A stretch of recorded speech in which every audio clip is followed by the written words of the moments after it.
August 7th, 1942. 06:15 hours, 560 miles northwest of Guadalcanal, Rabaul Airfield, New Britain. Flight Petty Officer Saburo Sakai tightened his leather flight gloves as he walked toward his Mitsubishi A6M Zero, tail number V173. The morning sun already burning through the tropical haze. At 26, Sakai was among the finest fighter pilots in the Imperial Japanese Navy Air Service, holder of victories over China, the Philippines, and New Guinea. The Zero beneath his hand represented technological perfection, a fighter so superior that American pilots called it invincible. Behind him, 45 Zeros of the Tainan Kokutai were being prepared for the longest fighter mission yet attempted in the Pacific War. The Americans had landed on Guadalcanal at dawn, and Captain Saito's briefing had been blunt. Destroy the invasion force at any cost. Sakai's wingman, Petty Officer Nishizawa, approached with his characteristic confidence. Sakai-san, how many Americans do you think we'll face today? Perhaps 20 fighters, Sakai replied, running his hand along the Zero's flawless aluminum skin. Maybe 30. They've been bleeding pilots since Pearl Harbor. Their replacements fly like students. What Sakai didn't know, what none of the Japanese pilots climbing into their cockpits that morning could have imagined, was that they were about to encounter the first wave of an industrial tsunami.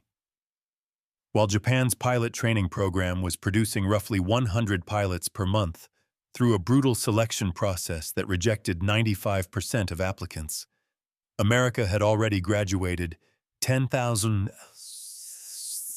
pilots. By the time Sakai's Zero touched down that evening, bleeding fuel and riddled with damage, the mathematics of inevitable defeat would be written in the sky above Guadalcanal.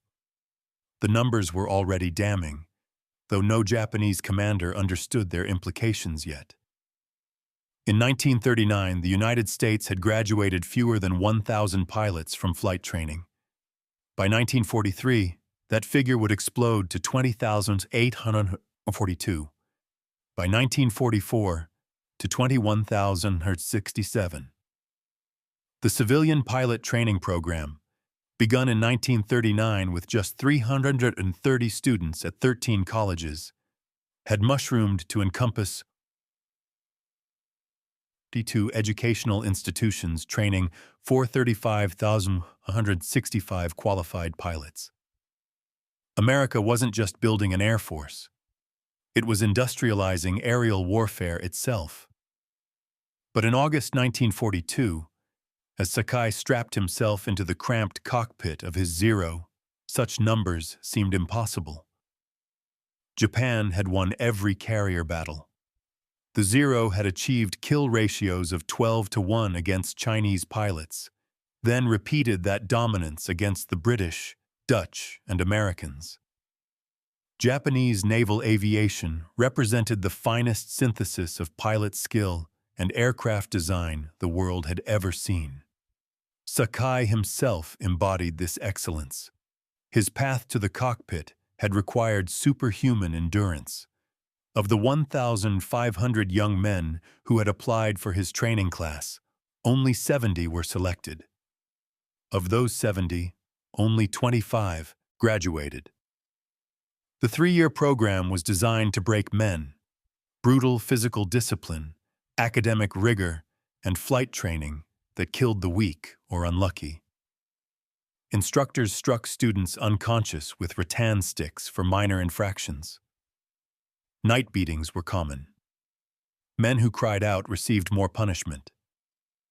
The philosophy was simple: suffer in silence or die trying.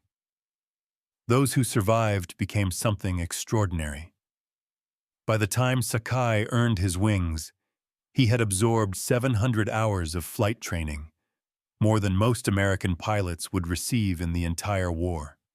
He could identify aircraft at distances that seemed impossible. His gunnery was instinctive.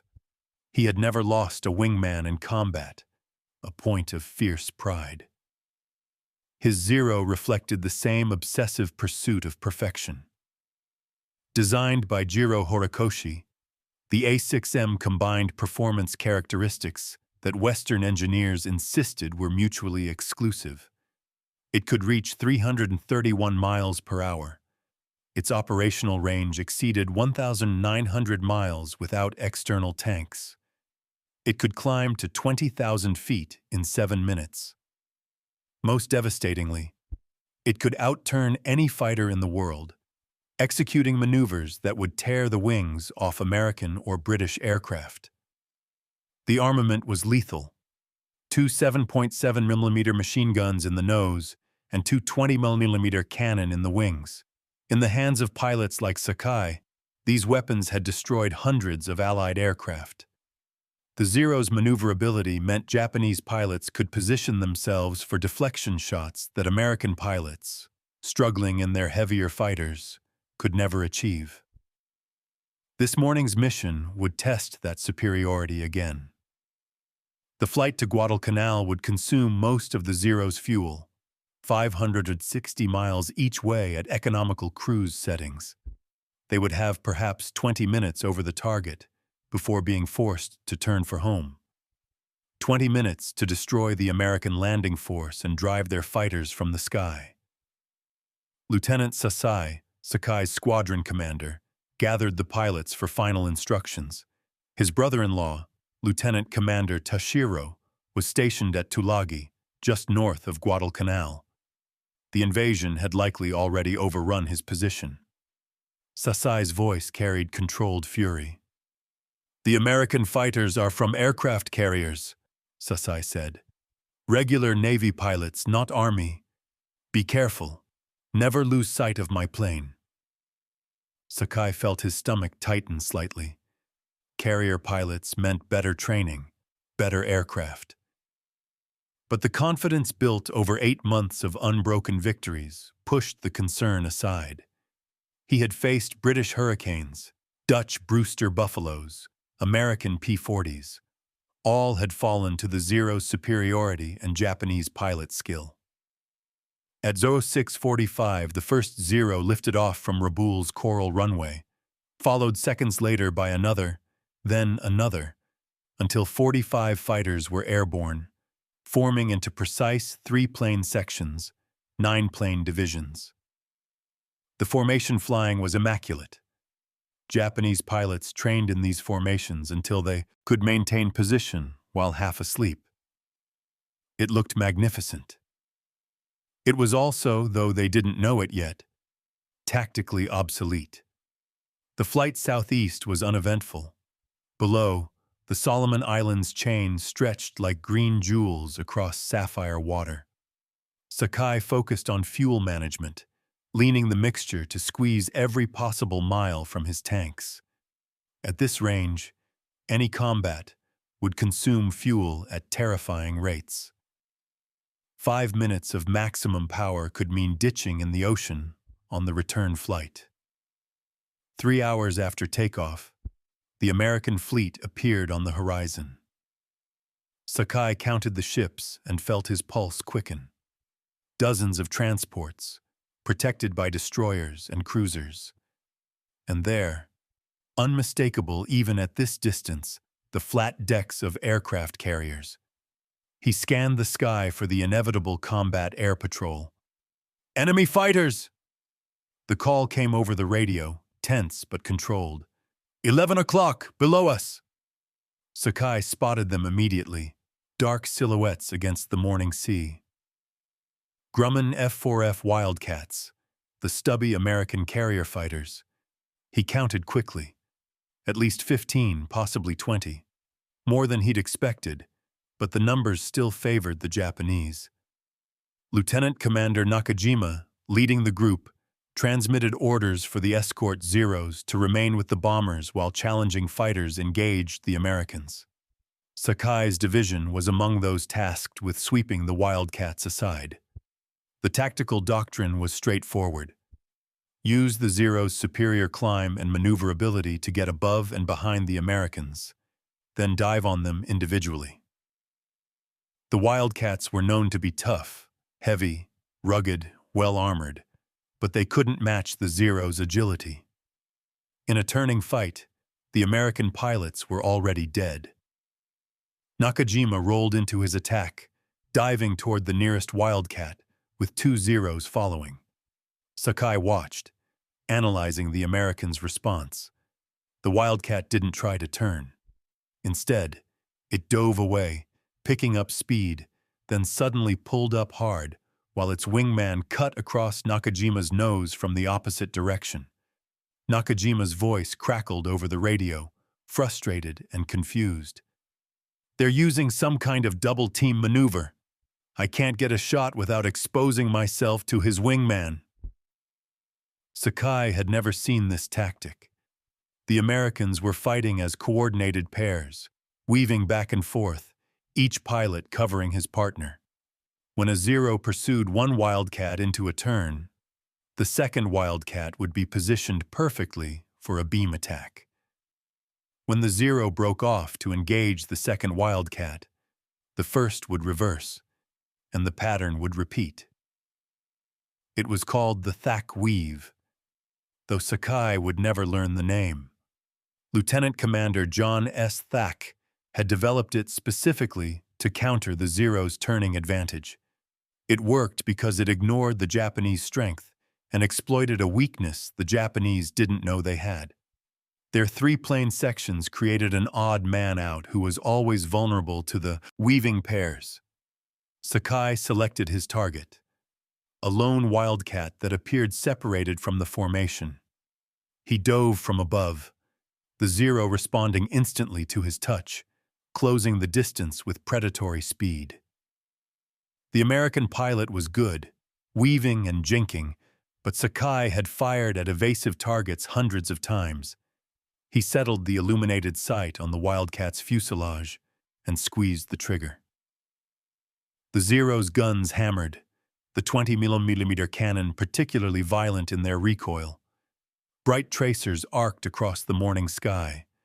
Sakai saw his rounds striking home, flashes of impact along the Wildcat's wing, fuselage, engine cowling. He'd put at least 50 rounds into the American fighter, maybe 100. The Wildcat didn't fall. It continued flying, still weaving, trailing smoke but maintaining control. Sakai closed the distance, pouring more fire into the stubborn aircraft. The range decreased to 200 yards, then 100. He could see the damage now. The Wildcat's tail section was shredded, hanging in tatters. Hydraulic fluid streamed behind it. Large sections of the aluminum skin were torn away. Still, it flew. "Impossible," Sakai breathed into his oxygen mask. A Zero that had taken 10 hits would be a fireball. This American fighter had absorbed perhaps 200 rounds and remained airborne. The pilot finally bailed out, his parachute blossoming white against the blue Pacific. Sakai felt an unusual emotion, gratitude that such a skilled enemy had survived. But there was no time for reflection. A Douglas SBD Dauntless dive bomber appeared ahead, and Sakai attacked, shooting it down. Then he spotted what he thought was a formation of bombers in the distance and accelerated toward them, his 2 wingmen following. They weren't bombers, they were Grumman TBF Avenger torpedo planes, flying in a tight defensive formation. As Sakai closed to firing range, the rear gunners opened up simultaneously. The volume of defensive fire shocked him. Tracers from 8 or 9 aircraft converging in a lethal crossfire. One round smashed through his canopy. He felt a tremendous impact against his head, like being struck with a baseball bat.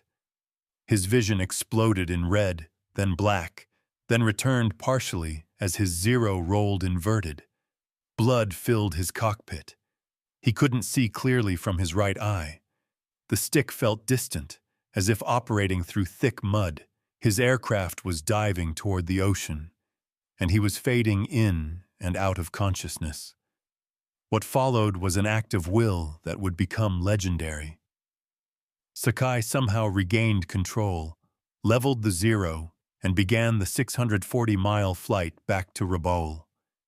He couldn't read his instruments. Blood obscured his goggles. He navigated by the sun's position, maintaining heading through determination alone. He slipped in and out of consciousness dozens of times, each time jerking awake just before the Zero entered an uncontrolled dive.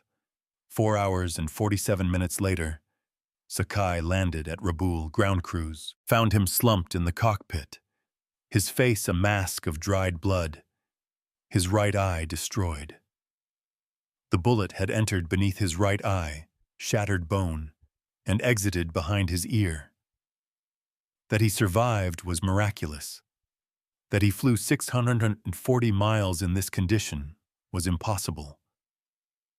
But as surgeons worked to save Sakai's life, removing bone fragments from his brain, the real miracle was occurring 560 miles to the southeast.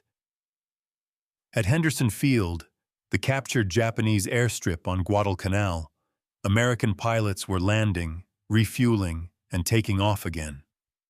And somewhere in the continental United States, another training class was graduating. 2,000 new pilots that month, then 1,700 the next, then 2,100. Sakai would recover. He would return to combat. He would survive the war with 28 confirmed victories, possibly more. But he would also witness something no amount of courage or skill could overcome. An enemy who could replace his losses faster than Japan could inflict them. An enemy who put more pilots through training every month than Japan graduated in a year. The mathematics were already written in the sky above Guadalcanal that August morning. Sakai had seen it in the Wildcat that refused to die, in the defensive firepower of the Avengers, in the unfamiliar tactics that had confounded his commander. These were not the desperate, poorly trained American pilots of December 1941. Something had changed. The Americans were learning, adapting, and most terrifyingly, multiplying. By the time Sakai's shattered eye had healed, teaching him to aim with depth perception provided by memory alone, America would be graduating over 20,000 pilots annually. Japanese training programs, constrained by fuel shortages and doctrinal rigidity, would be cutting hours, not increasing them. The elite Tainan Kokutai, which had begun the war with pilots averaging 700 hours of flight time, would receive replacements with 200 hours, then 100. Then, near the war's end, barely 40. The Zero fighter that had terrorized the Pacific would still be in production in 1945, essentially unchanged. Meanwhile, American factories would roll out Hellcats, Corsairs, and P-38s in numbers that made Japanese production look like artisanal craftsmanship. Each new American design was faster, tougher, more heavily armed than the last. But in August 1942, as Sakai lay in the Rabaul hospital, barely alive, he couldn't see the future. He knew only that the Americans had fought differently than expected, that their aircraft absorbed punishment that should have destroyed them, that there had been more enemy fighters than intelligence suggested. What he couldn't know was that intelligence had been correct. The Americans did have roughly 20 fighters, but tomorrow there would be more, and the day after, more still.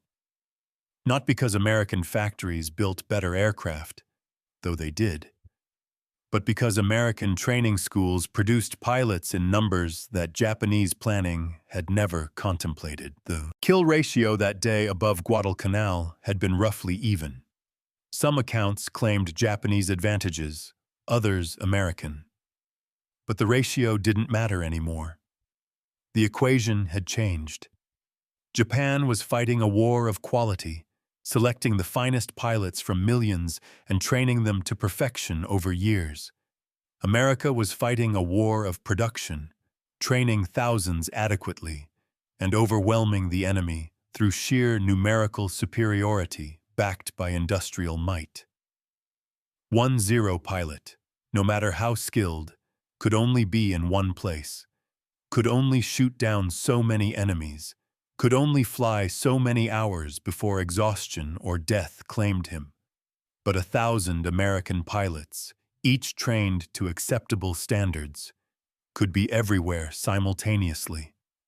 And when 10 were shot down, 20 more graduated to replace them. As Sakai drifted in and out of fevered consciousness that night, his shattered skull radiating agony, the first hints of this truth were already visible. But it would take 2 more years. 2 years of watching friends die, of facing increasingly numerous opponents, of flying the same Zero while Americans flew better aircraft, before he would understand what had been set in motion that August morning. The sky above Guadalcanal had witnessed the beginning of the end. Not because Japan lost the battle. Tactically, it was nearly a draw, but because the nature of the war had been revealed. This wouldn't be decided by the superior skill of Japanese pilots or the superlative performance of the Zero. It would be decided by how many pilots each nation could train, how many aircraft each nation could build, and how quickly each could replace its losses. Japan had created a masterpiece of aeronautical engineering and an elite corps of aviators. America had created a training system that graduated more pilots in a month than Japan graduated in 6. The Zero's dominance had already ended on August 7, 1942. The Japanese just didn't know it yet. The weapon that had nearly killed Saburo Sakai and the training system that had created both him and his opponents represented 2 fundamentally different philosophies of warfare colliding in the Pacific sky. Jiro Horikoshi had received the impossible specification from the Imperial Japanese Navy in 1937. They wanted a carrier-based fighter that could escort bombers to China and back, a round trip exceeding 200 miles. It must climb faster than existing fighters, turn tighter, carry cannon armament. Achieve this while weighing no more than existing designs. Western engineers who later examined the requirements dismissed them as fantasy. The laws of physics didn't negotiate. Range required fuel. Fuel meant weight. Weight reduced maneuverability and climb rate. Heavy armament added more weight. Armor protection for pilot and fuel tanks added still more. The mathematics were inescapable. Horikoshi's solution was elegant and fatal. Eliminate everything that didn't directly contribute to performance. The Zero's airframe used a new aluminum alloy, extra super duralumine, lighter and stronger than conventional materials. The structure was built with minimal safety margins, strong enough for expected stresses, no stronger. There was no armor plating behind the pilot's seat. The fuel tanks were not self-sealing. Even the undercarriage was designed for minimum weight rather than maximum durability. The result was a fighter that weighed just 3,704 pounds empty, nearly 2,000 pounds less than the American Wildcat. That weight savings translated directly into performance that seemed magical. The Zero could execute a full 360-degree turn in under 10 seconds. It could climb at over 3,000 feet per minute. And it could fly for 9 hours, giving it an operational radius that no other fighter approached. When Horikoshi's prototype first flew on April 1, 1939, test pilots were ecstatic. When it entered combat over China in August 1940, it achieved kill ratios that defied belief. Chinese pilots flying Soviet-built I-15 and I-16 fighters were massacred. 12 Chinese aircraft fell for every Zero lost. The Western powers, reading intelligence reports of these encounters, dismissed the claims as propaganda. No fighter could be that superior. But the reports were accurate. The Zero, flown by Japan's superbly trained naval aviators, had redefined air superiority. At the Hankow airfield in September 1940, 13 Zeros engaged 27 Chinese fighters and shot down all 27 without a single Japanese loss. Such victories weren't aberrations. They were typical. The pilot training system that produced men capable of such dominance was equally uncompromising. The Imperial Japanese Navy viewed pilots as irreplaceable assets, each one representing a massive investment of time and resources. The selection process filtered millions down to thousands, thousands down to hundreds, hundreds down to the few dozen who earned their wings each year. Candidates entered the program as teenagers, many as young as 14. They endured years of physical conditioning that would have broken professional athletes, running until they vomited, then running more. Swimming in freezing water until hypothermia threatened, holding positions until muscles shredded. The brutality was systematic, designed to identify the toughest 1%. Academic training was equally demanding. Navigation, meteorology, aircraft systems, tactics, recognition, hundreds of hours of classroom instruction. Failure in any subject meant immediate dismissal. There were no second chances, no remedial training, no sympathy for those who couldn't maintain the pace. Then came the flying. Basic trainers, intermediate trainers, advanced fighters. 700 hours of instruction spread over 3 years, hundreds more hours of solo practice. Gunnery training that consumed thousands of rounds until hitting moving targets became instinctive. Formation flying practiced until aircraft could operate, wingtip to wingtip in clouds. By graduation, a Japanese naval aviator could navigate by dead reckoning across hundreds of miles of ocean. Could identify aircraft silhouettes at distances where American pilots saw only specks. Could execute aerobatic maneuvers that Western pilots considered suicidal.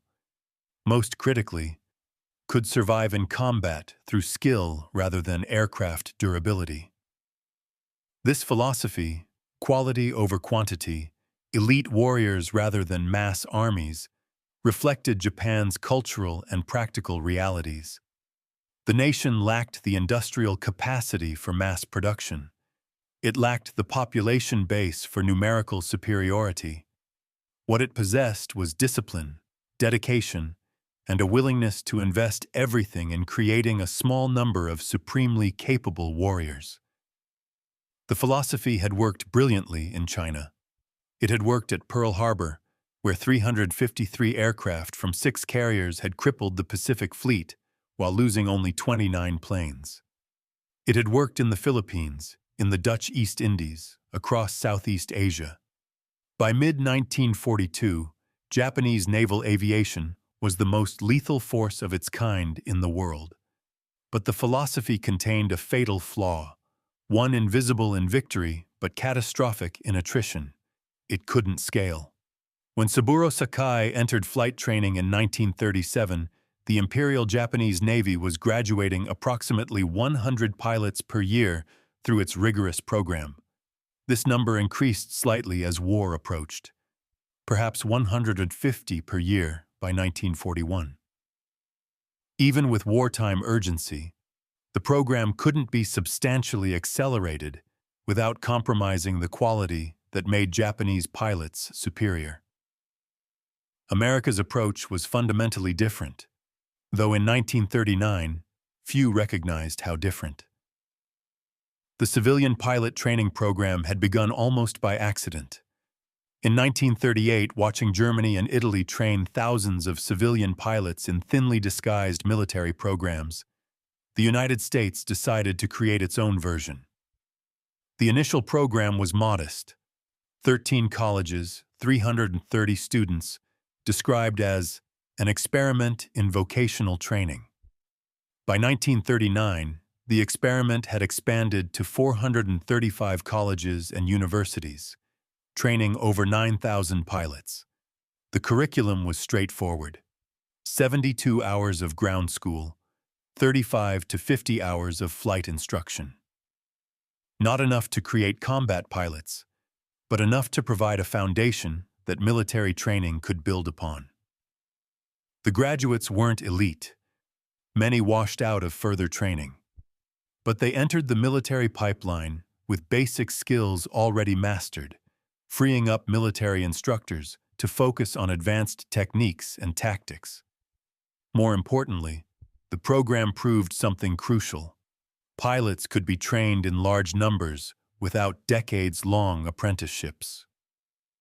When war came in December 1941, the United States military faced an appalling situation. It had perhaps 12,500 trained military pilots total, barely enough to crew existing aircraft, completely inadequate for the massive air force being planned. The Navy was slightly better positioned, but still desperately short of carrier pilots. The response was unprecedented. The civilian pilot training program became the War Training Service, expanding to 1,032 colleges and 1,460 flight schools. The Army, Air Forces, and Navy ramped up their own training establishments, building new airfields across the American South and Southwest. Civilian contractors were hired to provide primary training. Link trainers, flight simulators, were mass-produced to teach instrument flying without consuming fuel or risking aircraft. The philosophy was revolutionary: train adequate pilots in large numbers rather than excellent pilots in small numbers. Accept higher washout rates if it meant faster throughput. Standardize instruction so that graduates from Texas, California, and Florida all received identical training. Use the best pilots as instructors rather than keeping them in combat. By 1942, the system was producing nearly 1,000 pilots per month. Graduates received approximately 200,250 hours of flight time before being sent to operational units, far less than Japanese pilots, but enough to master basic flying skills. Advanced training taught tactics, gunnery, and aircraft recognition. Operational training units provided a few weeks of combat-specific instruction before pilots joined fleet squadrons. The quality varied enormously. Some graduates were natural pilots who would have excelled in any system. Others were marginal, adequate in good conditions, vulnerable in combat. But the system didn't require every pilot to be excellent. It required enough pilots to crew the massive fleets being built, with enough surplus to replace combat losses. The mathematics were brutal but effective. If Japan graduated 100 pilots in a year and lost 50 in combat, it ended the year with 50 fewer pilots than it started.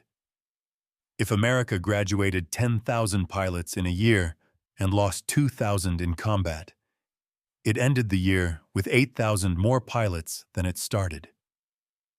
Even if American pilots were individually inferior, which became increasingly untrue as the war progressed, sheer numbers could overwhelm Japanese quality. The aircraft production statistics told the same story. Mitsubishi and Nakajima, Japan's primary aircraft manufacturers, produced 5,089 aircraft in 1941. By 1944, despite heroic efforts and total mobilization, Japanese production peaked at 28,180 aircraft annually. American production in 1941 was 19,433 aircraft. By 1944, it reached 96,318 aircraft. The United States was producing more aircraft in 3 months than Japan produced in an entire year. More importantly, American designs were improving continuously while Japanese designs stagnated. The Grumman F-6F Hellcat, designed specifically to counter the Zero, began reaching fleet squadrons in early 1943. It was faster than the Zero, more heavily armed, far more durable. It couldn't turn as tightly, but American pilots were trained to avoid turning fights. The Hellcat's advantages, speed, diving ability, armor, self-sealing tanks, all favored the boom and zoom tactics American pilots were learning. The Vought F-4U Corsair, entering service in late 1942, was even more formidable. With a top speed exceeding 400 miles per hour and the ability to absorb tremendous battle damage, the Corsair could dictate the terms of engagement. Japanese pilots who tried to dogfight with Corsairs discovered that American fighters could now outturn them at high speeds, where the Zero's controls became mushy. But it was the training pipeline that represented the real revolution. At Naval Air Station Pensacola, at Corpus Christi, at dozens of training fields across the American South, classes of 200 to 300 pilots were graduating every few weeks. Each class represented more new pilots than Japan graduated in 6 months. The training wasn't as thorough as Japanese instruction. American pilots reached their fleet squadrons with 200 to 400 hours, compared to the 700 hours Japanese pilots had received. But American pilots also had advantages their Japanese counterparts lacked: reliable radios for communication and coordination, radar to detect enemy formations before visual contact, effective life vests and rescue procedures, and most critically, rotation policies that brought combat veterans home to pass their knowledge to new pilots. Japan kept its best pilots at the front continuously. Saburo Sakai flew combat missions for years without relief. His skills improved, but his knowledge died with him when he was wounded. America rotated pilots after a combat tour, sending them home as instructors. Every hard-won tactical lesson, every technique for surviving Japanese attacks, was systematically incorporated into training curricula. By mid-1943, American pilots were entering combat with knowledge of the Thach weave, boom and zoom tactics, and the Zero's vulnerabilities. They knew not to dogfight. They knew to use their aircraft's strengths, speed, durability, firepower, rather than trying to match Japanese maneuverability. They were trained to fight as teams, two plane sections supporting each other, rather than as individuals. The result was measurable in kill ratios. In 1942, the ratio had favored Japan, sometimes dramatically. By mid-1943, it was roughly even. By 1944, it had reversed completely. American pilots were shooting down 3, 4, even 5 Japanese aircraft for each American loss. The reversal wasn't because American pilots had suddenly become more skilled than Japanese pilots. Individual Japanese aces still possessed abilities that few Americans could match. But the average American pilot in 1944, flying a Hellcat or Corsair, was more dangerous than the average Japanese pilot in a Zero because he had better equipment, better tactics, better support, and, most crucially, he knew he would be replaced if shot down. Japanese pilots in 1944 knew no such thing. They understood that pilot training had been shortened from years to months. They knew that fuel shortages meant new pilots received minimal flight time. They saw replacement pilots arriving with 200 hours of training, then 100 hours, then barely enough to take off and land. Each loss couldn't be adequately replaced. The psychological impact was devastating. American pilots could take calculated risks, knowing the system behind them was massive and resilient. Japanese pilots had to survive because there was no one to take their place. The former enabled aggressive tactics and continuous pressure. The latter created defensive posture and declining effectiveness. By the time Saburo Sakai returned to combat in 1944, having recovered from his wounds with the vision in only one eye, he found himself flying against opponents who bore little resemblance to the Americans of 1942. These pilots were confident, well-trained, and flying superior aircraft. More alarmingly, there were dozens of them, hundreds of them, more than could possibly be shot down. The Zero that had terrorized the Pacific in 1942 was now obsolete. Attempts to develop replacements, the J-2M Raiden, the A7M Rabaul, were delayed by technical problems and resource shortages. The aircraft that entered service too late and in numbers too small to matter. The Zero continued in production essentially unchanged, while American factories rolled out new designs continuously. The training pipeline that had created Japan's elite aviator corps was now broken. The 3-year program had been cut to 1 year, then 6 months. Flight training hours were slashed as fuel became scarce. The rigorous selection process had been abandoned. Japan needed pilots, any pilots, whether they met the old standards or not. In 1944, a new Japanese naval pilot graduated with approximately 100 hours of flight training. By early 1945, some graduated with barely 40 hours, enough to take off, fly a basic circuit, and land in good weather. Navigating to a target, finding it, fighting effectively, and returning home were skills these pilots would have to learn in combat if they survived their first missions. American pilots in the same period were graduating with 525 hours minimum. Many had substantially more. They'd been trained in formation flying, instrument navigation, radio procedure, gunnery, and combat tactics. They'd learned from instructors who had survived Pacific combat. They understood the Zero's capabilities and limitations intimately. The contrast was visible in every engagement. American formations maintained discipline, supported each other, used radios to coordinate attacks. Japanese formations often broke apart under pressure, with individual pilots reverting to dogfighting tactics that no longer worked against faster, more durable opponents. The few remaining Japanese aces, men like Sakai who had survived years of combat, could still achieve local superiority through skill and experience. But they were irreplaceable treasures being expended in a losing war. Each ace who fell took decades of accumulated knowledge with him, and they were facing odds that even superior skill couldn't overcome indefinitely. The Battle of the Philippine Sea in June 1944 would demonstrate what these accumulated advantages meant. When nearly 400 Japanese carrier aircraft attacked the American fleet in what became known as the Great Marianas Turkey Shoot, they faced not just superior aircraft, but a system of coordinated defense that Japanese planning hadn't anticipated.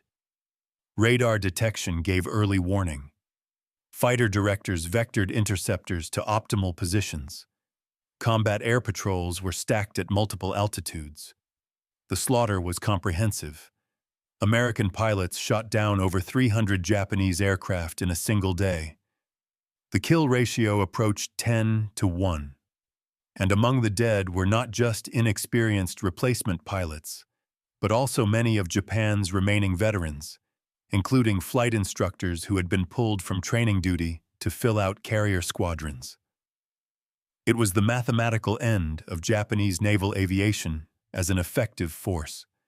The planes and pilots couldn't be replaced. The training pipeline was already running at maximum capacity, producing barely qualified pilots. The fuel to train them properly didn't exist. The tactics that had brought victory in 1942 were obsolete. The aircraft that had dominated the Pacific sky was outclassed. The Zero would continue to fight until the war's end. Japanese pilots would continue to demonstrate remarkable courage.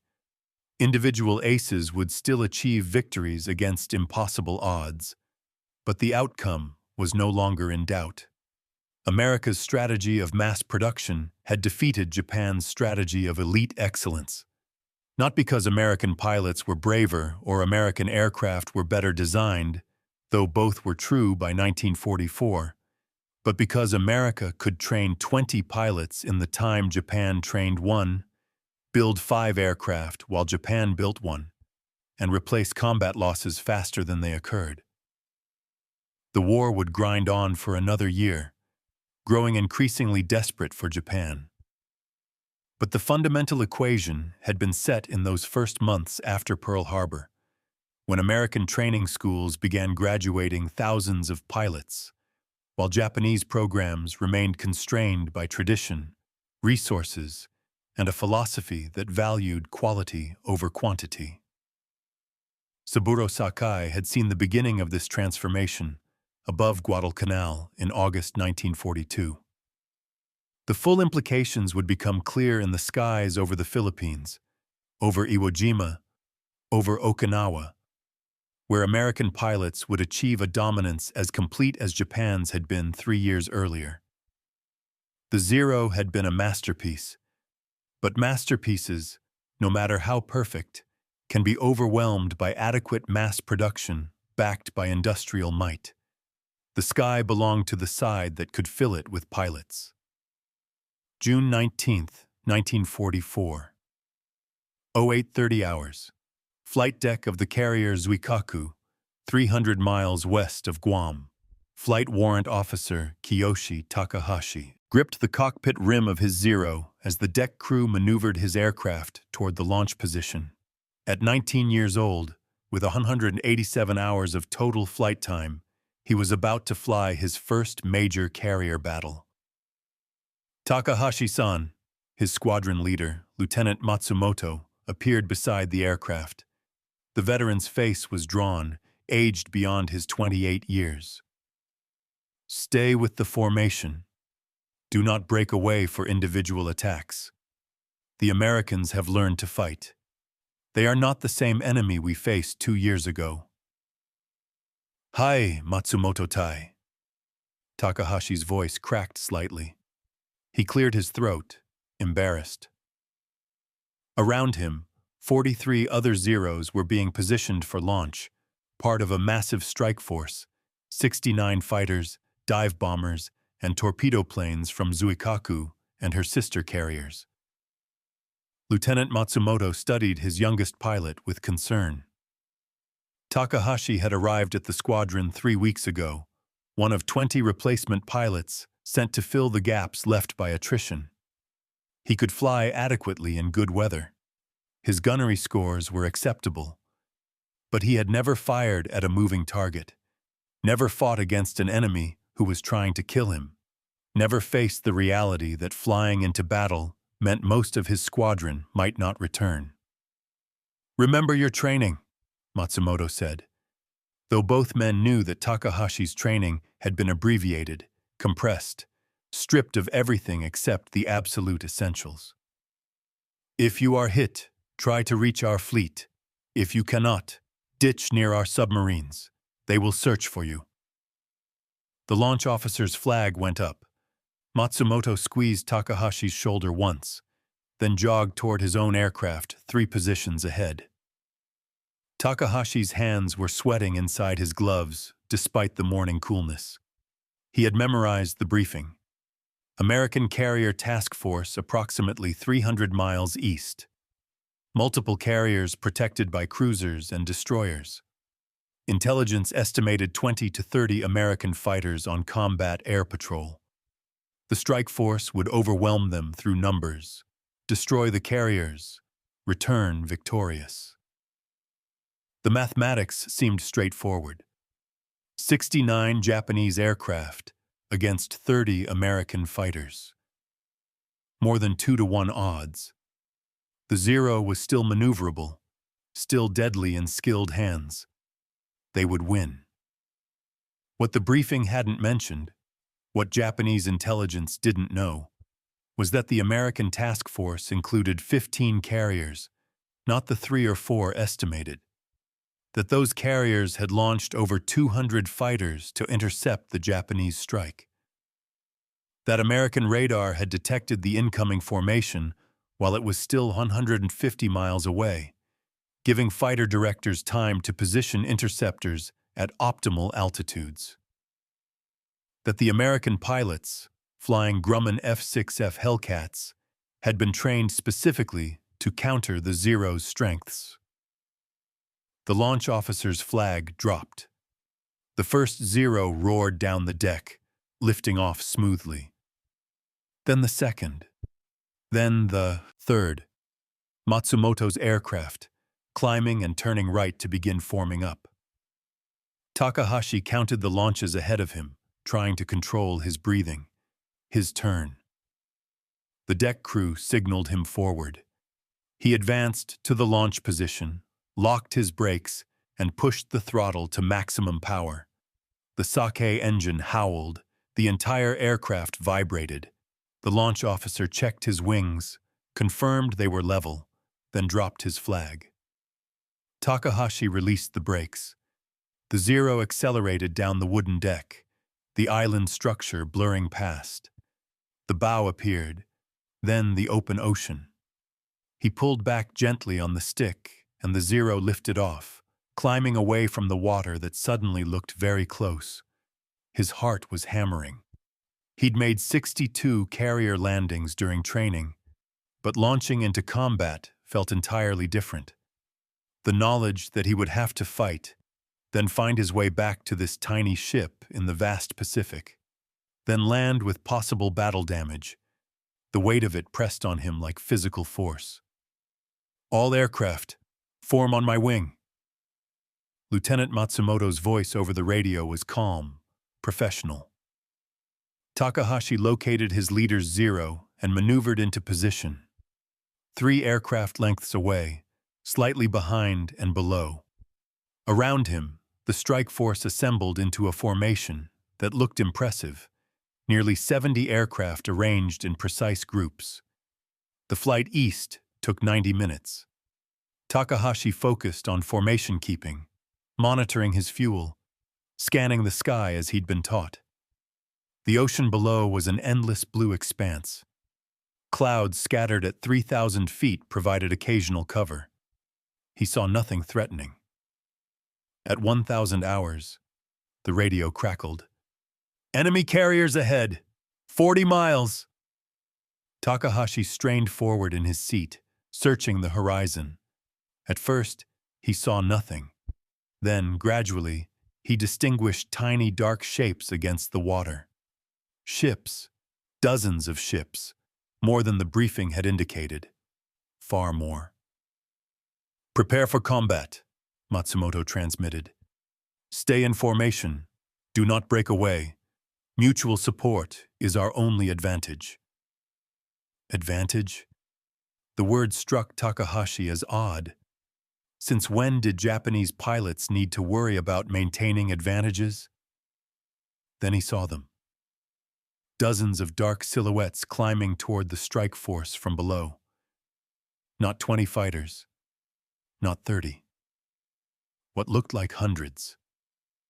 They were rising in neat, coordinated groups, stacked at different altitudes, positioning themselves between the Japanese formation and the American fleet. "Enemy fighters!"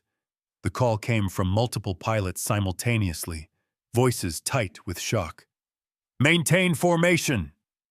Matsumoto's command was sharp. "Do not engage individually." But the American attack had already begun. A group of 6 Hellcats dove from above, not engaging directly, but making high-speed passes through the formation, disrupting the neat organization. Takahashi jerked his stick right as a Hellcat flashed past, close enough that he could see the American pilot's face. The enemy didn't even fire, just scattered the formation with his presence. More Hellcats appeared from multiple directions. They were everywhere, moving at speeds that seemed impossible. Takahashi's training had emphasized the Zero's superior turning ability, but these Americans weren't turning. They dove through the formation at full speed, fired quick bursts, then zoomed away before Japanese pilots could react. "Brake right!" someone screamed over the radio. Takahashi looked right and saw a Hellcat positioned perfectly behind a Zero, guns flashing. The Japanese fighter exploded, transformed instantly into a ball of orange fire and black smoke. The Hellcat pulled up sharply, climbing away at an angle no Zero could match. The formation was disintegrating. Individual Zeros were trying to engage the Hellcats in turning fights, playing to the Zero's strength. But the Americans refused to turn.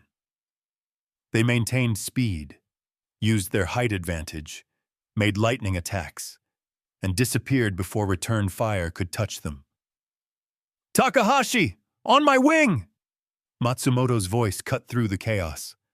Takahashi found his leader and maneuvered into position, forcing himself to ignore the battles erupting around him. 3 Zeros remained with Matsumoto. The rest of their 9-plane division was scattered or gone. "We will continue to the carriers," Matsumoto said, his voice containing a calmness that Takahashi knew must be forced. "The bombers need fighter cover."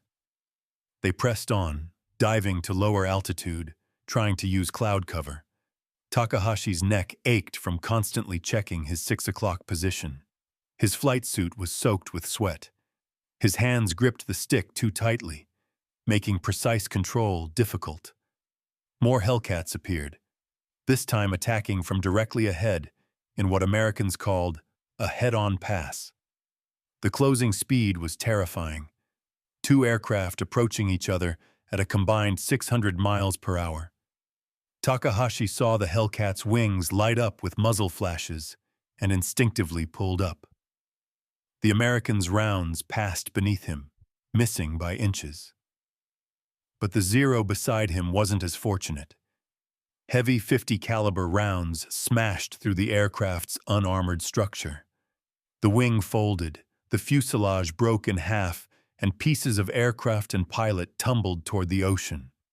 3 Zeros remaining with Matsumoto now. They were still 30 miles from the American fleet. The anti-aircraft fire began before Takahashi understood what was happening. The sky ahead suddenly filled with black puffs, dozens, then hundreds. He'd seen anti-aircraft fire before, during training exercises. But this was different in scale and intensity.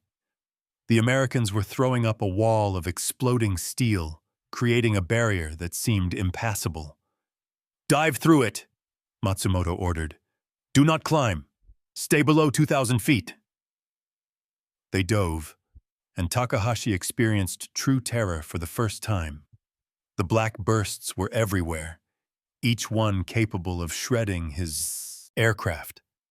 The concussions from nearby explosions shook the Zero violently. Something metallic pinged against his fuselage. Shrapnel from a burst that had missed him by yards.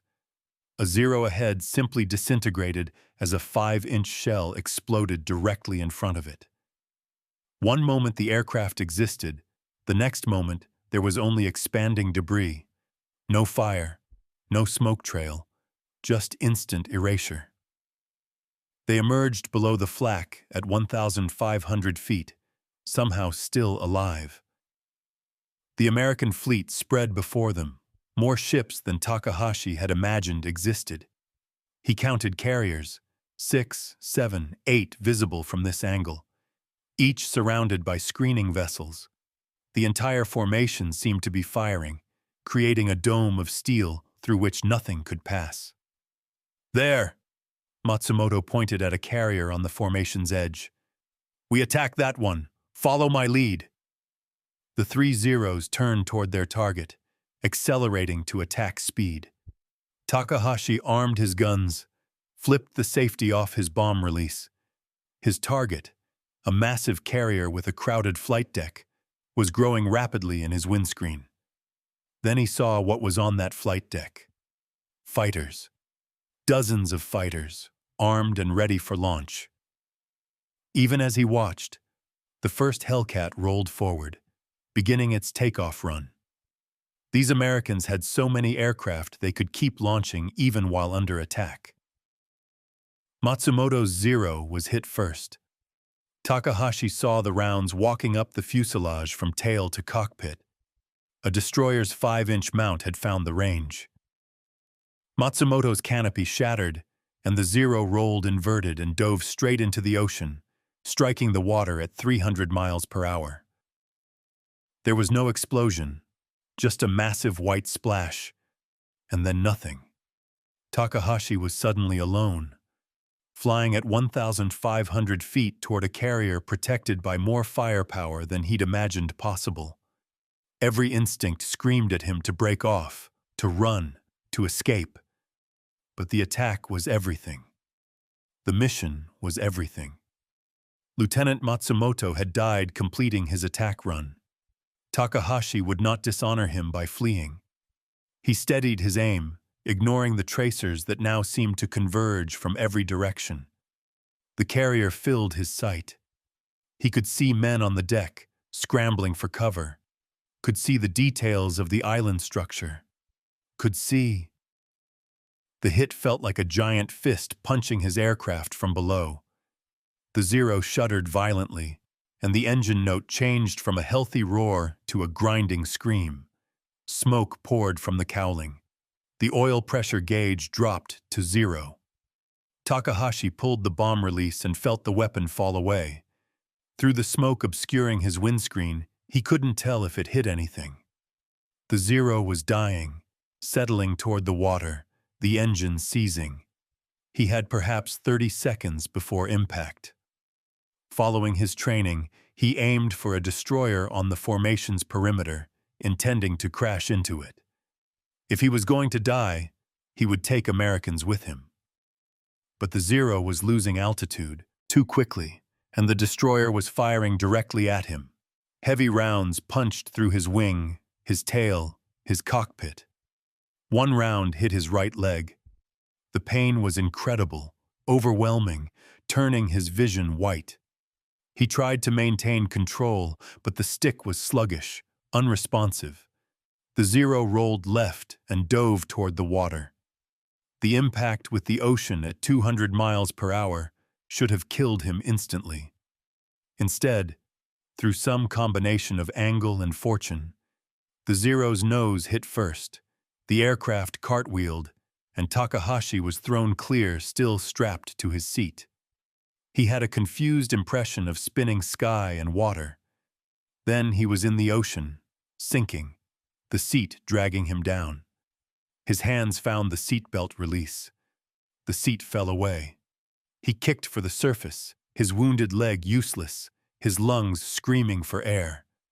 When he broke the surface, gasping and choking, the American fleet was already a mile away, steaming at full speed, leaving him behind. Takahashi floated, supported by his life vest, watching black smoke rise from multiple points in the American formation. Perhaps some bombs had hit. Perhaps the attack had accomplished something. But as he watched, more fighters launched from the carriers, climbing to intercept other Japanese strike groups. The Americans didn't seem hurt, didn't seem even slightly concerned about the attack that had cost Matsumoto's life and likely his own. An hour later, a float plane marked with the rising sun circled overhead. It landed nearby, and the crew pulled Takahashi aboard. He was one of 7 survivors from Zuikaku's 44-plane strike group. 37 aircraft were gone. Lieutenant Matsumoto was gone. Most of the pilots Takahashi had trained with were gone. As the float plane headed west toward the Japanese fleet, Takahashi watched more aircraft approaching from the east. American planes, dozens of them, heading to attack the Japanese carriers. The mathematics were clear now, obvious even to a 19-year-old pilot with less than 200 hours of flight time. Japan had sent nearly 400 aircraft against the American fleet. Intelligence reports later would confirm that only 27 American aircraft were lost. Over 300 Japanese planes had been destroyed. The kill ratio was approximately 11-1 in America's favor. The transformation was complete. 2 years earlier, at Pearl Harbor, Japanese pilots had achieved 12-1 kill ratios against the Americans. Now those ratios had reversed. The Zero that had dominated the Pacific sky was prey. The pilots who had trained for years were dead, replaced by boys like Takahashi, who could fly but not fight effectively. The tide had turned, and no amount of courage or dedication could reverse it. Takahashi's war was over. His wounded leg would require amputation below the knee, but before the morphine took him, he had one clear thought. They have so many. We cannot kill them fast enough. For every American we shoot down, 10 more appear. How do you fight an enemy who replaces his losses faster than you can inflict them? It was the question that haunted every surviving Japanese pilot. The question that had no answer.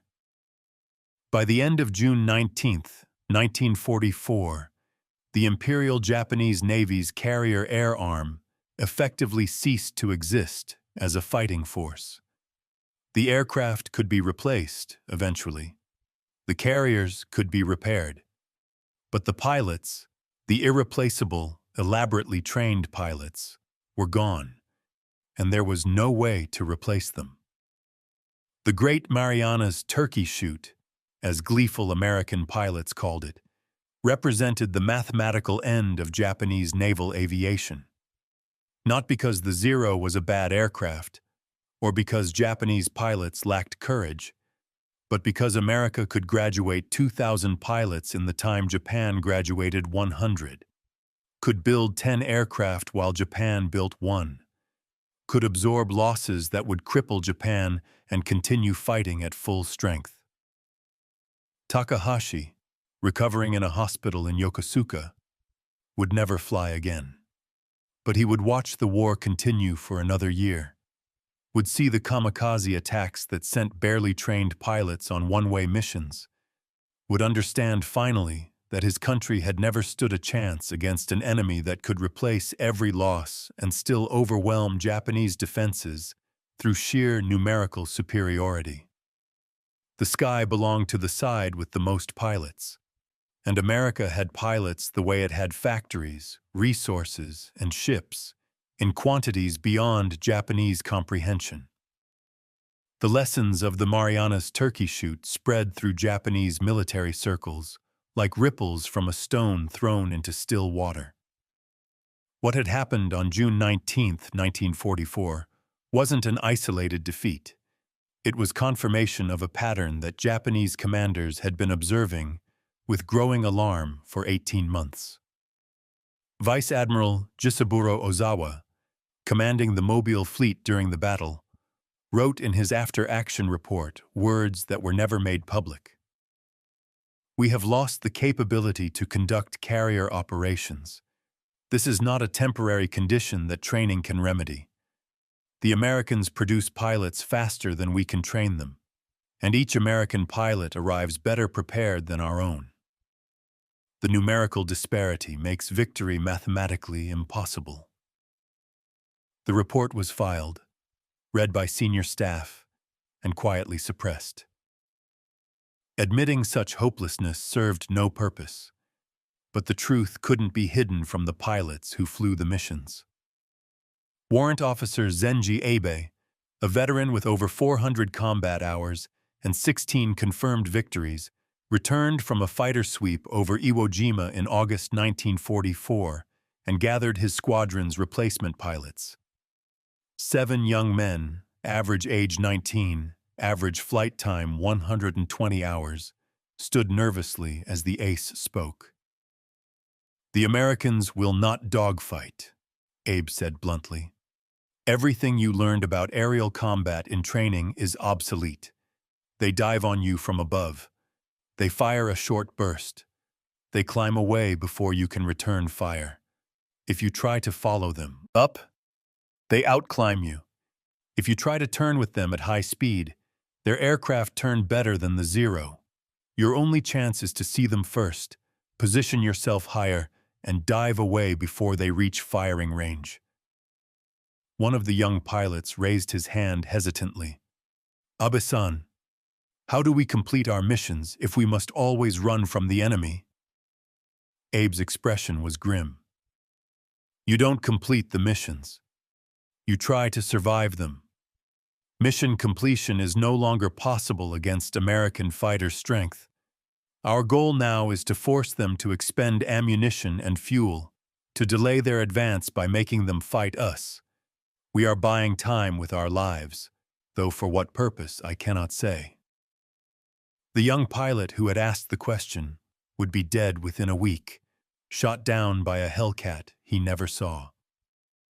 Abe himself would survive until October, when his Zero was destroyed by anti-aircraft fire over Leyte Gulf. His last radio transmission was heard by multiple pilots. They are everywhere. There is no sky left for us. But the numerical disparity wasn't only visible in combat. It was evident in every aspect of operations. At Rabaul, where Saburo Sakai had begun his war, maintenance crews worked with equipment that was literally falling apart. Spare parts didn't exist. Mechanics cannibalized destroyed aircraft to keep a few flyable. Engines ran hundreds of hours past their rated lifespan, burning oil, losing compression, failing at critical moments. Aviation fuel, already rationed, became scarce to the point that training flights were canceled. New pilots arrived at squadrons without having fired their guns in flight, without having practiced formation aerobatics, without having flown more than 50 hours in the Zero they would take into combat. Technical Sergeant Masao Inoue, a veteran engine mechanic, wrote in a letter that survived the war. The Americans throw away aircraft for minor damage. A bullet hole in the fuel tank? They discard it and requisition a new one. Meanwhile, we are welding patches onto patches, using wire to hold engine cowlings closed, mixing kerosene with our aviation fuel to make it stretch further. I maintain 6 aircraft that should be in museums, not combat. Yet we launch them daily because they are all we have. The contrast extended to rescue operations. American pilots knew that if they ditched in the ocean, submarines, float planes, and surface vessels would search for them. Entire operations were mounted to rescue single pilots. The message was clear. Pilots were valuable, worth extraordinary effort to recover. Japanese pilots knew that ditching meant death. Rescue capabilities were minimal. Submarines rarely surfaced in daylight. Float planes couldn't operate in contested areas. If you went down over enemy territory or far from friendly forces, you died. This knowledge affected every tactical decision, made pilots conservative when aggression was needed, created a spiral of decreasing effectiveness. The training pipeline, degradation, was catastrophic. At Tsuchiura Naval Air Station, where elite pilots had once trained for years, instructors were facing impossible demands. Commander Minoru Genda, one of Japan's finest tactical minds and a Pearl Harbor planner, visited the facility in September 1944. What he saw horrified him. Young men with barely 60 hours total flight time were being rushed through abbreviated fighter training, then sent directly to combat units. How are they expected to survive? Genda asked the chief instructor. They are not expected to survive, Commander. They are expected to damage one American aircraft before being shot down. If 10% succeed, we consider the program effective. Genda's report to Naval General Staff was blunt. We are sending children to die in obsolete aircraft against an enemy who grows stronger daily. This is not warfare. This is prolonged suicide. The report changed nothing.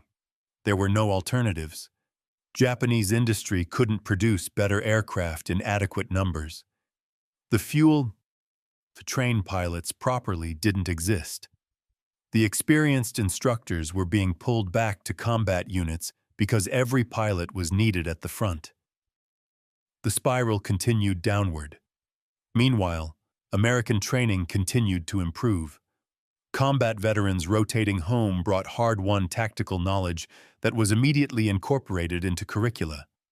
Training accidents decreased as techniques were refined. The average American pilot reaching the Pacific in late 1944 had 525 hours of flight time and had been taught by instructors who survived the battles of 1942 to 1943. At NAS Corpus Christi, classes of 300 pilots graduated every 6 weeks. At Pensacola, at Jacksonville, at a dozen other bases, the production continued. The United States was graduating more pilots every month than Japan had graduated in the entire pre-war decade. The qualitative improvement was equally significant. American pilots in 1944 understood deflection shooting instinctively, having practiced for hours against towed targets. They could navigate by radio beacon, by radar vectors, by dead reckoning. They knew how to use their radios effectively, calling out threats, coordinating attacks, requesting help.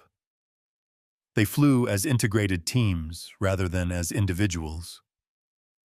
Japanese pilots in 1944 often couldn't use their radios. The equipment was unreliable, and radio discipline had never been emphasized. They navigated by compass and landmarks, getting lost with depressing regularity. They fought as individuals because the three-plane section doctrine, while beautiful to watch, was tactically inflexible and left the third man exposed. The aircraft technology gap widened continuously. The F-6F Hellcat, already superior to the Zero, was joined by the F-4U Corsair in large numbers. The P-38 Lightning provided long-range escort. Even the older Wildcats, when flown with proper tactics, could compete effectively against Zeros flown by inexperienced pilots. Japan's response aircraft, the J-2M Raiden, the N-1K Shiden, the A-7M Repu, were delayed by technical problems, resource shortages, and industrial limitations. When they finally entered service in late 1944 and early 1945, they were produced in such small numbers that they had negligible impact on the air war. The Zero Model 52, introduced in 1943, incorporated minor improvements, better ailerons, thicker wing skin, improved engine cowling, but remained fundamentally the same aircraft that had flown in 1941. Its performance hadn't improved. Its vulnerabilities, no armor, no self-sealing tanks, structural weakness, remained. It was now facing aircraft designed specifically to kill it, flown by pilots trained specifically to exploit its weaknesses. Ensign Yoshio Fukui, 20 years old with 89 hours flight time, experienced this evolution personally during a patrol over the Philippines in October 1944. He was flying as wingman to one of his squadron's few remaining veterans when they encountered a division of 4 Hellcats.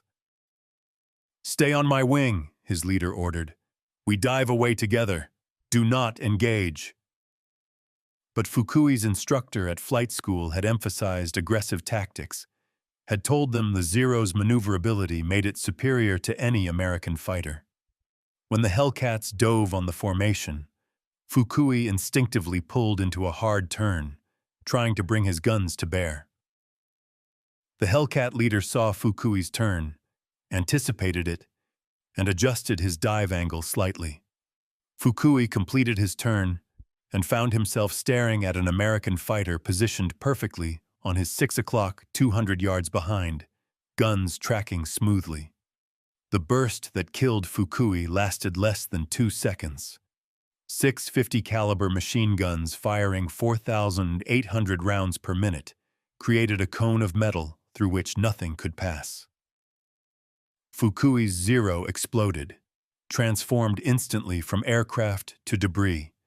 His leader, the veteran, successfully dove away and escaped. He wrote in his mission report, "Ensign Fukui attempted a turning engagement. The American did not turn with hitsu, but adjusted his attack to anticipate the maneuver. This is their new doctrine. They know our tactics better than we know our own." Ensign Fukui's death was inevitable from the moment he turned. Such reports accumulated in squadron ready rooms across the Pacific. The conclusions were inescapable. Japanese tactical doctrine, developed when the Zero was superior, no longer worked. But changing tactics required experienced pilots who could teach new methods. And experienced pilots were dying faster than they could train replacements. By November 1944, the average Japanese fighter squadron contained perhaps 2 or 3 veterans with over 200 combat hours. The rest were replacements with minimal training. The veterans flew every mission, accumulating fatigue and stress, knowing their survival was unlikely but essential, because without them, the squadron would be helpless. The kamikaze program, begun officially in October 1944, was the logical endpoint of this degradation.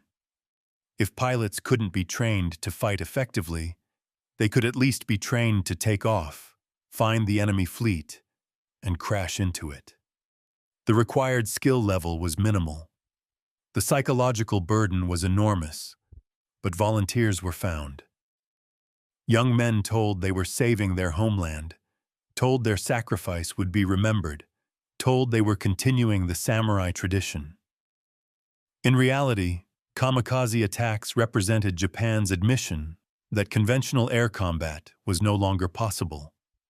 American fighter superiority had become so complete that attempting to press home attacks while surviving was futile.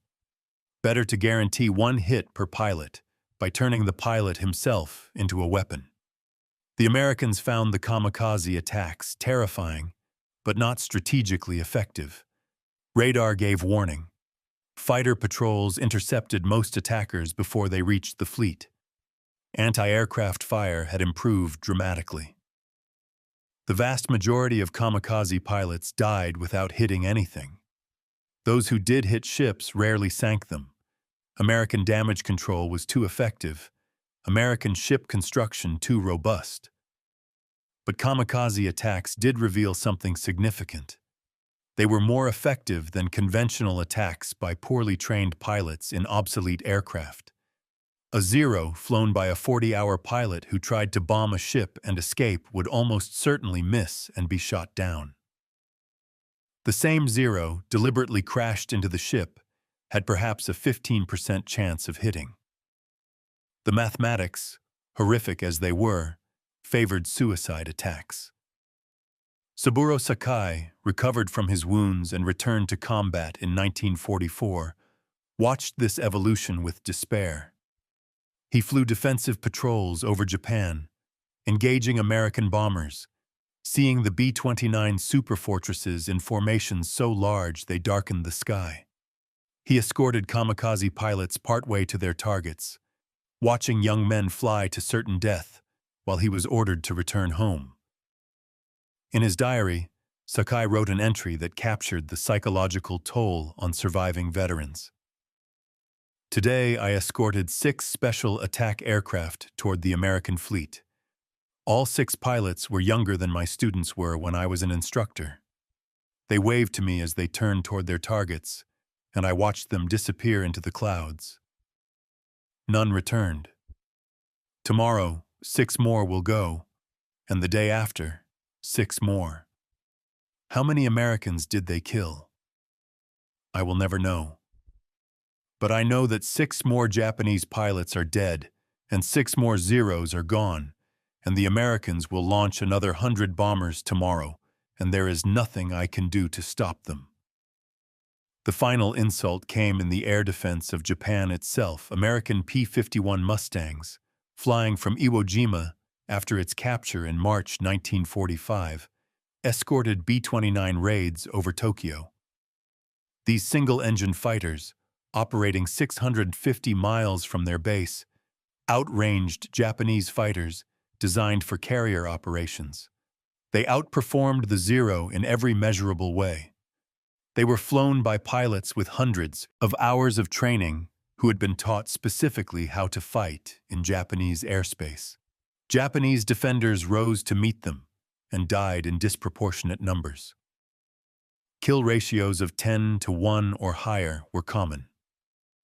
Some missions saw 20 Japanese fighters destroyed for a single American loss. And still the raids continued, because America had the pilots to replace its losses and Japan did not. Technical Sergeant Hiroshi Onoda, a radar operator at Yokohama, witnessed the futility from the ground. We detected the American formations 200 miles out. We scrambled every available fighter, perhaps 30 aircraft. We watched on radar as our fighters engaged. Within 20 minutes, half our fighters had disappeared from the screen. The American formation lost perhaps 3 aircraft. They bombed Yokohama for 90 minutes without effective opposition. Tomorrow they will return, and we will scramble our remaining 15 fighters, and more will die. And eventually, we will have no fighters left, and the Americans will bomb without opposition. That prediction proved accurate. By July 1945, American fighters roamed Japanese airspace virtually unopposed. B-29s flew daylight missions at medium altitude, no longer needing the protection of darkness or extreme altitude. P-51s strafed airfields, destroying aircraft on the ground because Japanese pilots lacked the fuel to fly defensive patrols. The mathematical end was clear. Japan had begun the war with approximately 3,500 trained naval pilots and perhaps 2,000 Army pilots. By war's end, despite training programs running at maximum capacity, Japan had fewer operational pilots than it started with. Losses exceeded production by an ever-widening margin. America had begun the war with approximately 2,500 military pilots. By war's end, it had trained over 200,000 pilots, nearly 100 times Japan's total. Of these, approximately 60,000 were fighter pilots. Even accounting for combat losses and accidents, America ended the war with more trained pilots than Japan had ever possessed. The Zero that had achieved 12-to-1 kill ratios in 1941 to 1942 was, by 1945, achieving loss ratios of 10-to-1 or worse, in the wrong direction. Not because the aircraft had changed significantly, but because everything around it had changed. American aircraft were better. American pilots were better trained. American tactics were superior. American resources were inexhaustible. And most devastatingly, there were so many Americans. A Japanese pilot might shoot down 2, 3, even 5 American aircraft before being killed. But another 100 Americans would appear the next day, while no Japanese pilot would replace the fallen ace. The sky belonged to the side that could fill it with adequately trained pilots in overwhelming numbers. And only one side had the industrial capacity, the training infrastructure, and the resources to do that. Japan's finest pilots, its most advanced aircraft, its most brilliant tactics. None of it mattered against an enemy who could absorb losses that would cripple Japan and continue fighting at full strength. The war would end not with a climactic battle, but with exhaustion. Japan simply ran out of pilots, aircraft, and fuel to continue fighting. The Zero would fly its last combat mission in August 1945, still maneuverable, still deadly in skilled hands, but hopelessly obsolete against an enemy who had surpassed it in every dimension that mattered. The final accounting of the Pacific Air War revealed numbers that defied comprehension for those who had witnessed its beginning. Between December 1941 and August 1945, the United States trained 193,440 pilots through Army Air Forces programs and 60,747 through Navy and Marine programs, a total exceeding 254,000 aviators. Japan, during the same period, trained approximately 28,000 pilots through both Navy and Army programs combined. The disparity was ninefold. For every Japanese pilot who earned his wings, America graduated 9. But the true gap was even wider than raw numbers suggested, because American training hours increased as the war progressed, while Japanese training hours decreased. Lieutenant Colonel Warren J. Clear, who headed the Navy's training division from 1943 to 1945, compiled statistics that told the story in cold mathematics. In 1942, our training program graduated 10,069 naval aviators, with an average of 305 flight hours each. In 1944, we graduated 21,067 naval aviators, with an average of 525 flight hours each. Total flight hours delivered to the fleet in 1944 exceeded 11 million hours, more than the entire Japanese Navy accumulated in its pilot training from 1930 to 1945. Japanese commanders, reviewing their own records after the surrender, could only marvel at what they'd been fighting. Admiral Takajiro Onishi, who had conceived the kamikaze program, wrote in his final statement before committing suicide, "We attempted to fight industrial capacity with warrior spirit. We sent men who had trained for months against men who had trained for years, flying aircraft that hadn't changed against aircraft that improved continuously. The outcome was never in doubt. We simply refused to see it." The transformation of kill ratios told the story more effectively than any strategic analysis. In the opening months of the Pacific War, Japanese pilots achieved ratios between 10.1 and 12.1. By mid-1942, at battles like the Coral Sea and Midway, the ratio had shifted to roughly 2.1 in Japan's favor. By late 1943, it was approximately even. By mid-1944, at the Battle of the Philippine Sea, it reached 11.1 in America's favor. This reversal wasn't gradual erosion, but systematic destruction of Japanese pilot quality through attrition they couldn't replace. Every veteran pilot lost took decades of accumulated knowledge with him. Every replacement arrived with fewer skills than his predecessor. Meanwhile, every American replacement arrived better trained than his predecessor because the training system continuously incorporated lessons learned from combat. Saburo Sakai survived to witness this complete reversal. In September 1944, he was assigned to the defense of Iwo Jima with the 343rd Kokutai. The missions were suicide runs against overwhelming American fighter strength. On October 24th, he escorted kamikaze pilots toward the American fleet, watching young men in Zeros, the same aircraft he had flown to glory in 1942, fly to certain death against enemies they had no hope of defeating. His diary entry from that night captured the despair of Japan's surviving aces. Today, 6 more kamikaze pilots departed. Average age, 19.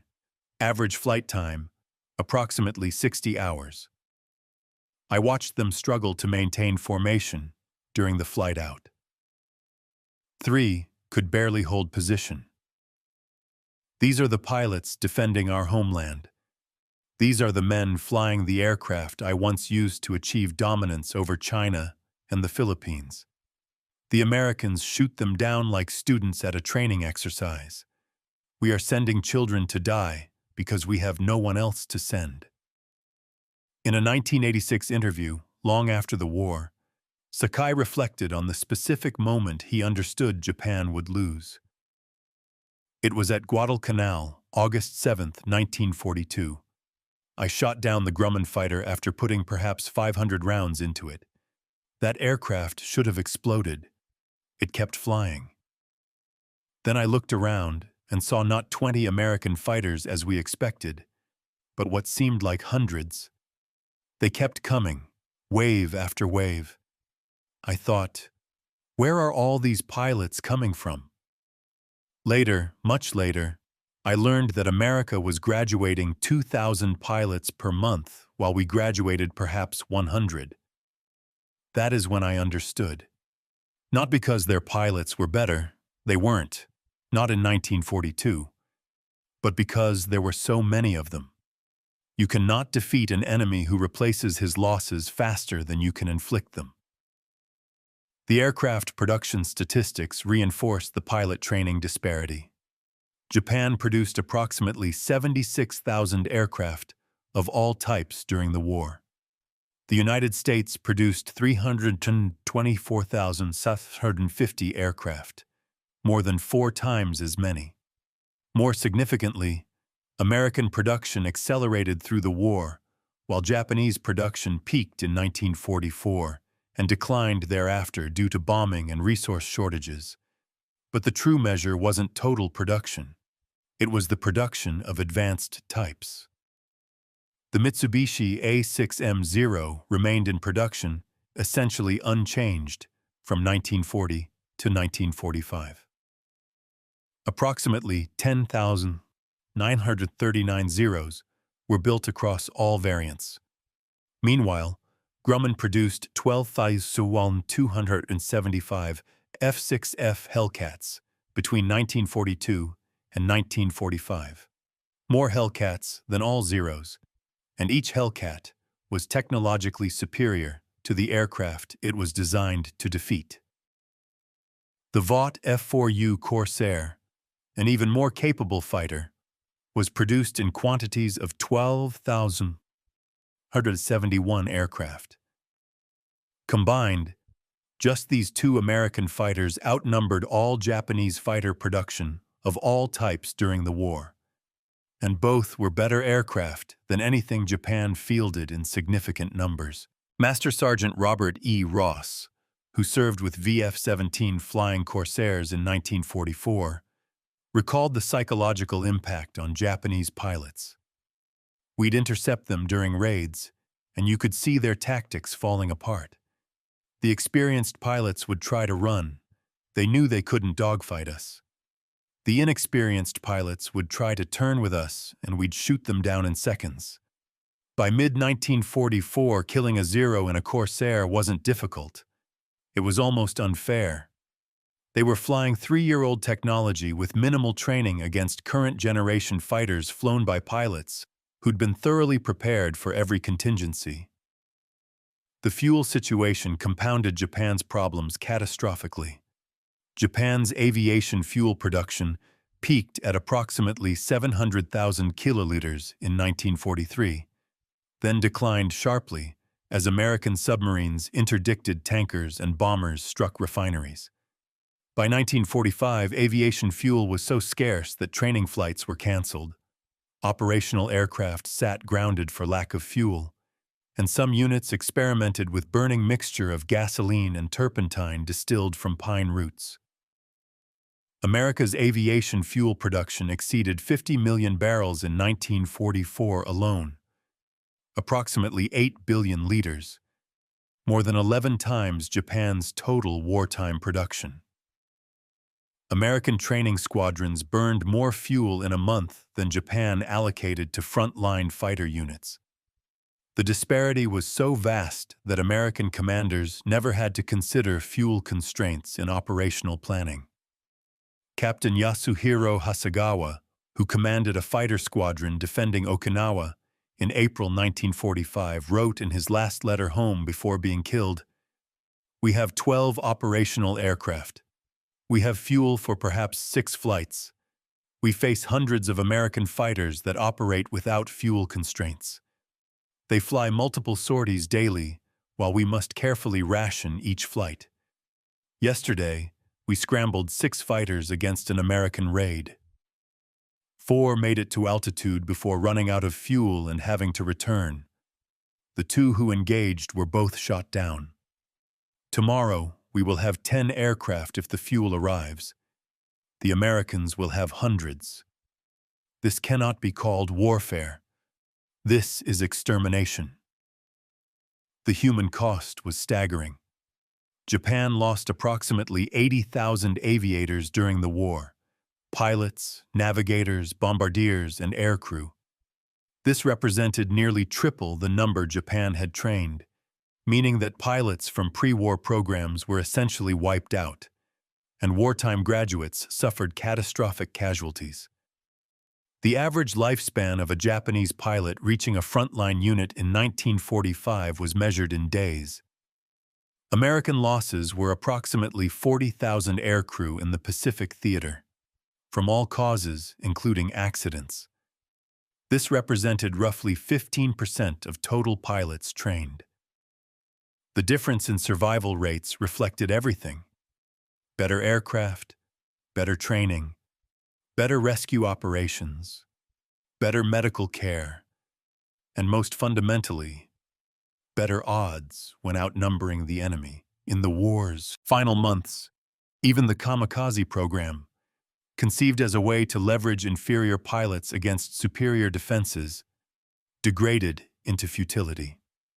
Of approximately 3,000 kamikaze pilots who departed on suicide missions between October 1944 and August 1945, fewer than 500 successfully struck ships.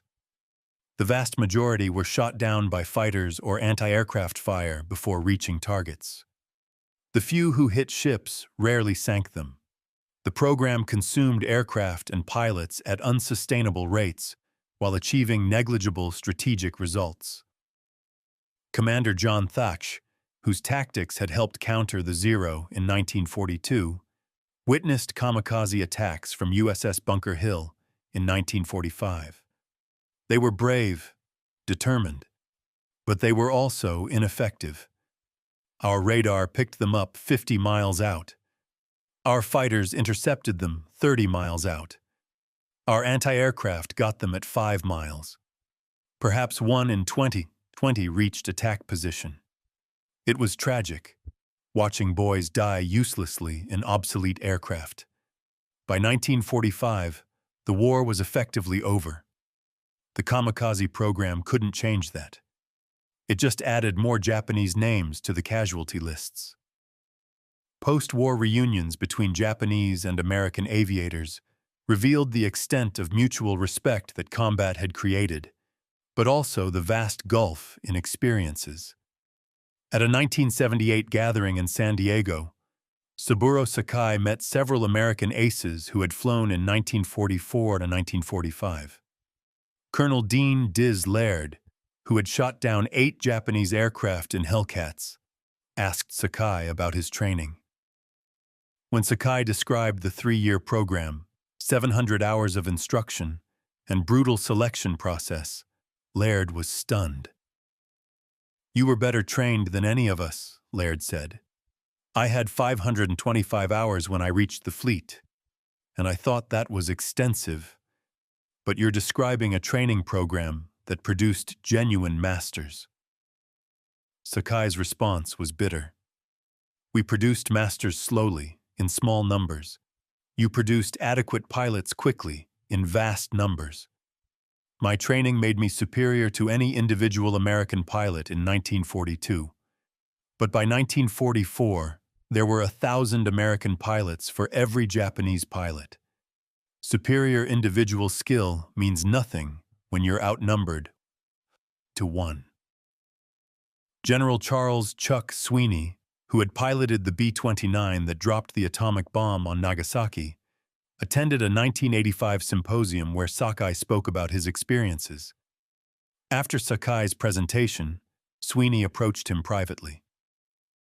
"I want you to know," Sweeney said, "that when we flew those missions over Japan, we respected your courage.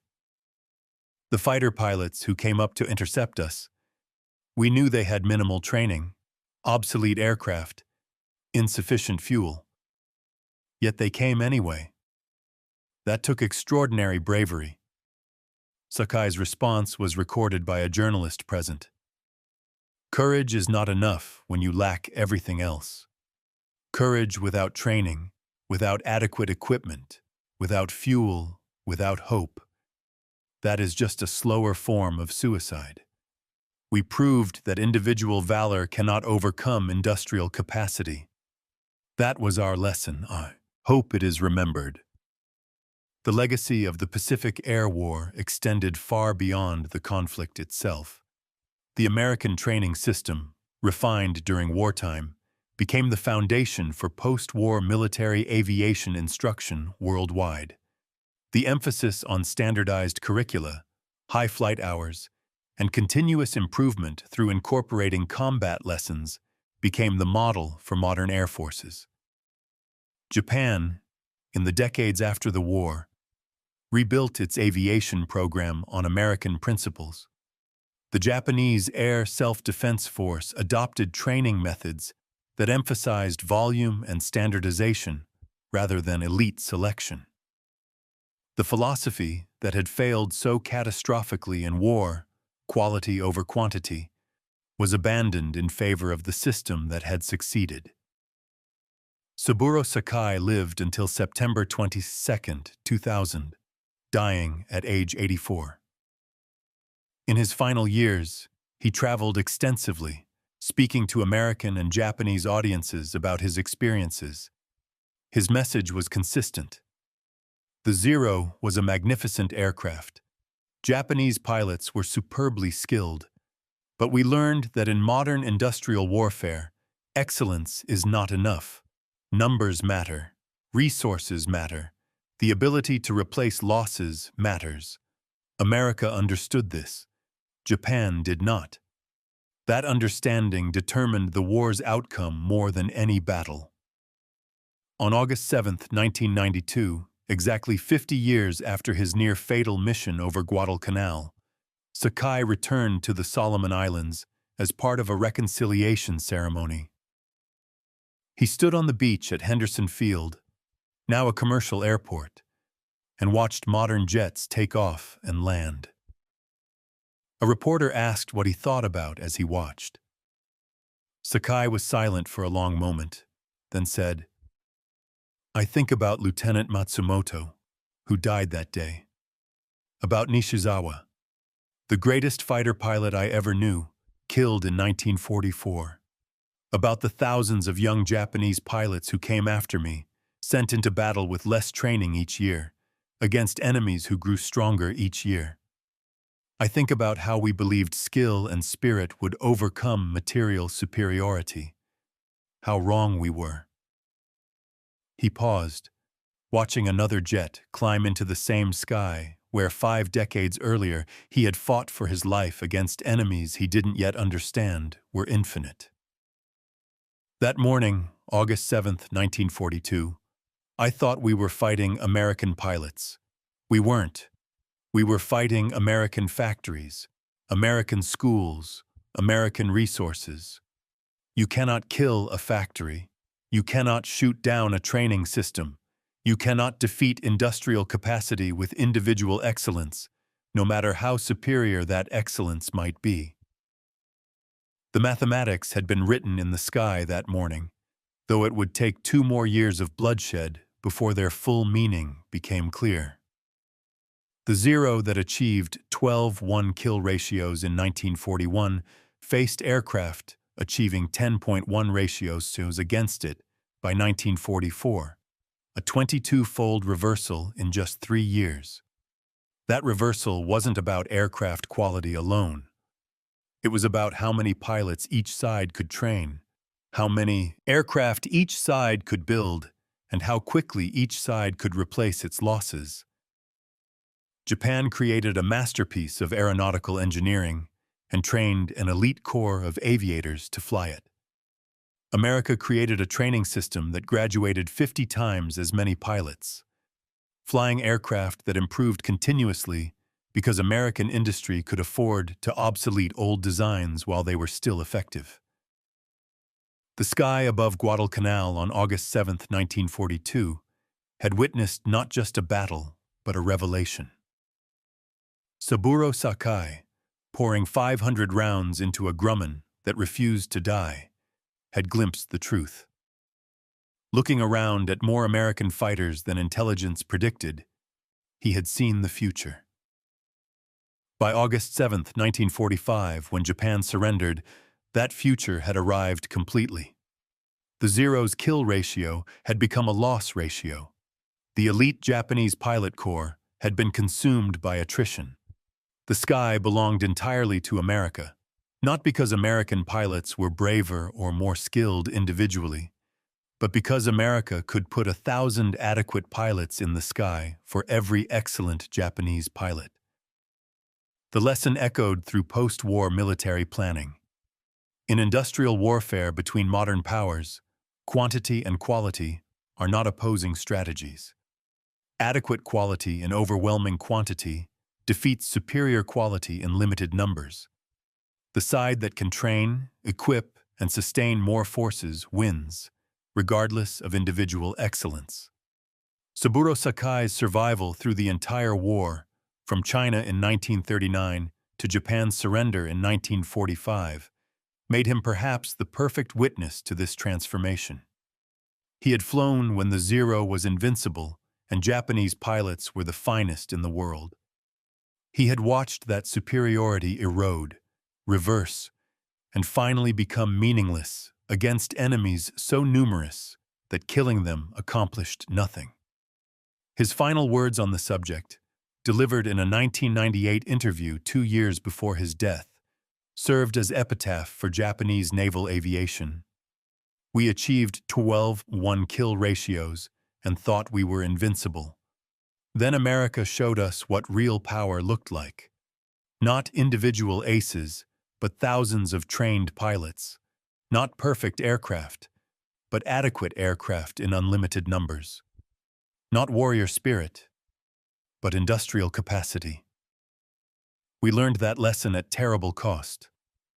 The Zero's dominance ended the moment America's training schools opened. We just didn't know it yet.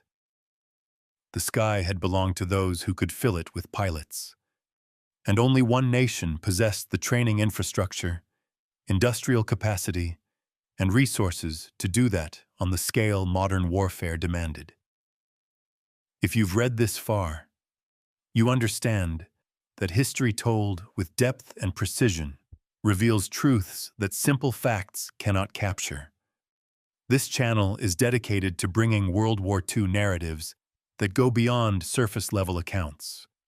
Human stories researched from primary sources, enemy perspectives that reveal the fuller picture, and the industrial realities that determined outcomes more than battlefield heroics.